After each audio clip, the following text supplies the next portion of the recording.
Sisi kama halmashauri ya wilaya Monduli tunafuata nyayo ambayo mzee Sokoine alifanya. Tunafanya kazi kwenye jimbo lake ambaye aliwahi kutumikia kama mheshimiwa mbunge, lakini alitumikia kama mwananchi wa wilaya Monduli. Sokoine anakumbukwa kama mtetezi wa wanyonge. Sera zake na maisha yake ya unyenyekevu yalilenga kuhakikisha rasilimali za nchi zinawanufaisha watu maskini badala ya wachache wenye urafi. Ndio.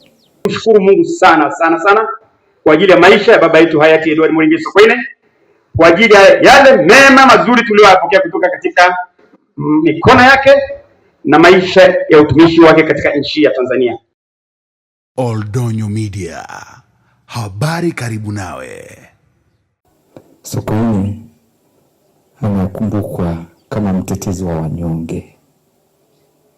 Sera zake na maisha yake ya unyenyekevu yalilenga kuhakikisha rasilimali za nchi zinawanufaisha watu maskini badala ya wachache wenye urafi. Ndio ndicho alipigania. Alichukia ulimbikizaji wa mali ulioacha wengine na njaa. Sokoine aliongoza vita dhidi ya uhujumu uchumi na rushwa. Katika lugha ya kiroho alikuwa akijaribu kutakasa taifa kutokana na dhambi ya wafi iliyozuia huruma ya Mungu fika kwa watu wote. Aliamini katika haki kama msingi wa amani. Katika mahubiri haya basi, Edward Moringe Sokoine anaweza kutumika kama mfano wa mlei shujaa. Katika nilikuwa napekua pale parokiani, kuna maandishi mengi. Nikagundua kwamba ile kanisa letu hapo, mnalijua hapo, inaitwa kanisa la Mtakatifu Francisco wa Asizi. Hii jina yeye mwenyewe alilitoa na akaanza ujenzi wa kanisa hili pale. Alitaka kuleta masista wa Mtakatifu Francisco wa Asizi kutoka Switzerland.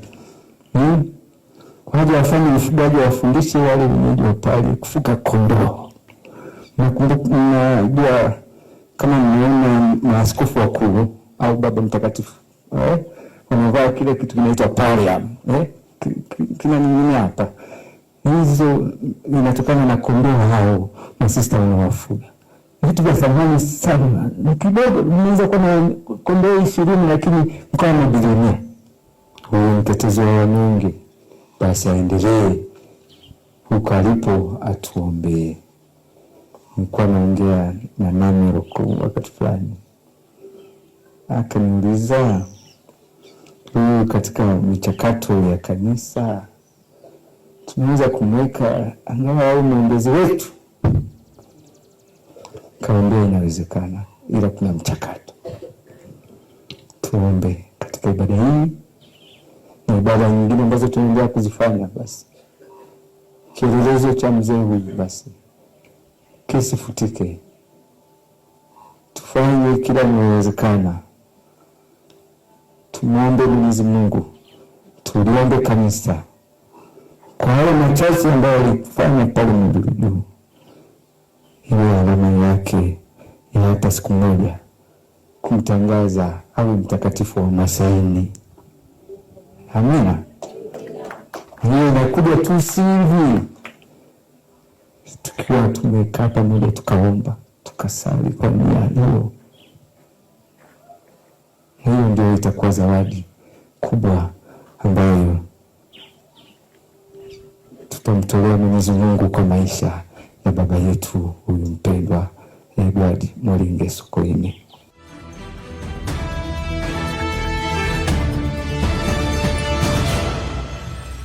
Naitwa Diwani Kimai, ni makamu mwenyekiti wa halmashauri ya wilaya Monduli, lakini naongea kwa niaba ya mwenyekiti wa halmashauri ya wilaya Monduli. Kwanza tunafurahi siku ya leo tumekuja kumwenzi kiongozi, kuja kumwenzi mzee Sokoine, kiongozi aliyetoka kwenye jamii hii ya wafugaji, kiongozi aliyefanya kazi iliyotukuka ndani ya nchi yetu, kiongozi anayekumbukwa kwa vizazi vilivyopita na vizazi vijavyo. Tumekuja kumwenzi kiongozi huyo, na niombe Bahati nzuri nyie waandishi habari, asilimia kubwa ni rika langu. Naomba wananchi wote na nyie visasi ambaye tupo sisi, tumuenzi viongozi hawa, mzee Nyerere, mzee Sokoine, waliotumikia taifa hili kwa muda mrefu, waliofanya kazi kubwa bila kuchoka, walioona jamii yote ni sawa. Naomba watu wote waienzi mzee Edward Moringe Sokoine. Sisi kama halmashauri ya wilaya Monduli tunafuata nyayo ambayo mzee Sokoine alifanya. Tunafanya kazi kwenye jimbo lake, ambaye aliwahi kutumikia kama mheshimiwa mbunge, lakini alitumikia kama mwananchi wa wilaya Monduli. Sisi ni viongozi wa halmashauri ya wilaya Monduli, tunafanya kazi usiku na mchana ili kuhakikisha kwamba viongozi hawa ambao waliwahi kupitia jimbo la Monduli, tunaenda kubadilisha wilaya Monduli iwe wilaya mama, ambaye kwa sababu jina kubwa ndani ya Tanzania.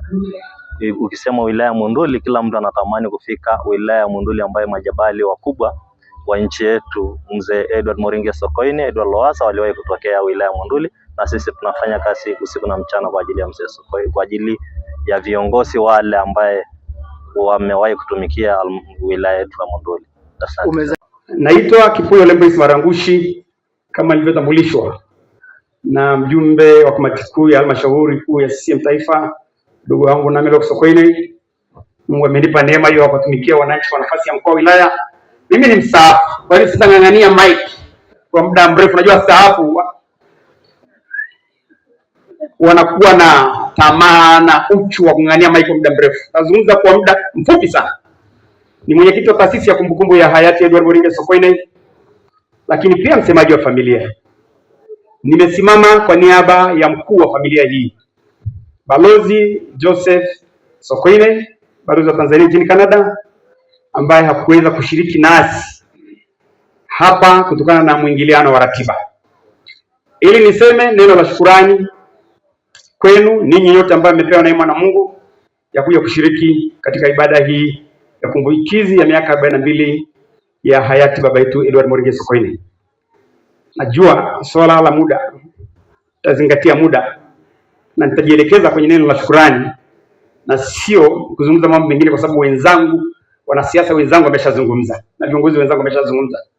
Kama ni neno la shukrani na tuko madhabahuni hapa, jambo la kwanza ni kumshukuru Mungu sana sana sana kwa ajili ya maisha ya baba yetu hayati Edward Moringe Sokoine, kwa ajili ya yale mema mazuri tuliyopokea kutoka katika mikono yake na maisha ya utumishi wake katika nchi ya Tanzania.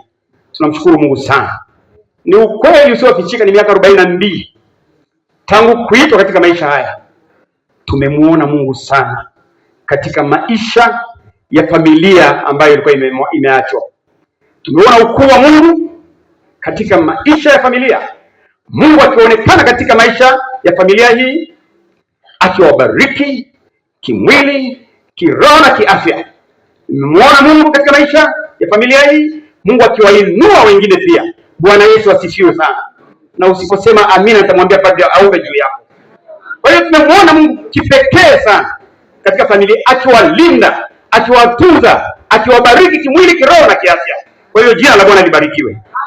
La pili, Mheshimiwa Padre, tunakushukuru wewe sana. Wewe ni rafiki yangu sana. Kila wakati tumekuwa tukiita tu kwenye ibada, unakuja mara moja.